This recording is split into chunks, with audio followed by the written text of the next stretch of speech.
আজ তোমাদের সাথে শেয়ার করব গ্রাউন্ড আপ ক্যাফেতে আমাদের অভিজ্ঞতা। যদিও আগে অনেকবার এই ক্যাফেতে গেছি, আবার অনেক দিন বাদে কিন্তু চলে গিয়েছিলাম সন্ধ্যাবেলায়। ভিতরের অ্যাটমসফিয়ারটা কিন্তু ভীষণ সুন্দর আর ভীষণ ভীষণ ফ্রেন্ডলি। আর সবার প্রথমেই আমার যেটা দায়িত্ব সেটা হলো তোমাদের সাথে মেনু কার্ডটা শেয়ার করে দেওয়া। বিভিন্ন রকমের চিকেনের ক্রিস্পি আইটেমস যদি চাও, ফিশ ফ্রাইটা তো দুর্দান্ত, হটডগ, বার্গার, ওয়াও বার্গারটা খেয়ে কিন্তু অবশ্যই দেখো, দারুণ খেতে। বিভিন্ন রকমের শেকস, ক্রাশার, টি, কফি, নানান নানান রকমের আইটেমস তোমরা এখানে পাবে। আর অবশ্যই এখানে ফোন নাম্বারটা তো লাস্টে প্রোভাইড করাই রয়েছে। এবার দেখিয়ে দিই আমরা কী কী নিয়ে নিয়েছিলাম। আমরা নিয়েছিলাম ভার্জিন মোহিতো আর পাইনাপেল ক্রাশার। তার সাথে চিকেনের ছোট্ট ছোট্ট ক্রিস্পি পপকর্ন ছিল, যেটা কিন্তু খেতে দুর্দান্ত ছিল। আর ভেতরের চিকেনটা কিন্তু একদম ঠাসা।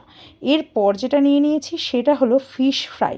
ফিশ ফ্রাইটা দেখতে ভুলো না আর বুঝতে ভুল করো না যে কত সুন্দরভাবে মাছটা দেওয়া রয়েছে, আর একদম অরিজিনাল ভেটকি।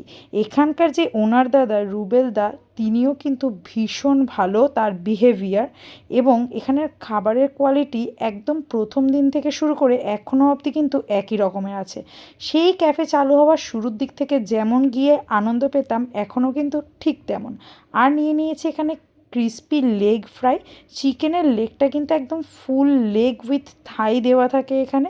দুর্দান্ত দুর্দান্ত খেতে। আমরা গেলে এই আইটেমটা কিন্তু আমরা একদমই মিস করি না, কারণ এই ক্রিস্পি লেগ ফ্রাইটা আমার এবং আমার হাজব্যান্ডের দুজনেরই ভীষণ ফেভারিট। ফোন নাম্বারটা তো এখানে দেওয়াই থাকলো, অবশ্যই তোমরা জানিও কেমন লাগলো।